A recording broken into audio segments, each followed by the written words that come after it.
Ego কি হয়েছে? হুম। হ্যাঁ, কি হয়েছে? মুখ ভার কেন? কিছু হয়নি। দেখি তো মনে হচ্ছে কিছু হয়েছে, বলো না কি হয়েছে। আরে বললাম তো কিছু হয়নি। বললাম তো কিছু হয়নি।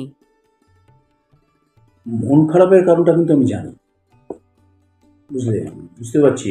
কিন্তু আমি তো দেখো যাওয়ার সময় কিন্তু তোমার সাথে কিন্তু আমি ঝগড়া করে গেছি, তাহলে তো তোমার মন খারাপ হওয়া উচিত না। কি গো? তখন তো পুরোটা হলো না, তুমি অফিস চলে গেলে না। ও, yes yes yes yes yes. সে সময় তো পুরো ঝগড়াটা হয়নি, আমি তো অফিস চলে গেলাম। হুম, তাহলে এই চলো পুরোটা ছেড়ে ফেলি, তাহলে তোমার মনটা ভালো হয়ে যাবে। হুম, চলো চলো।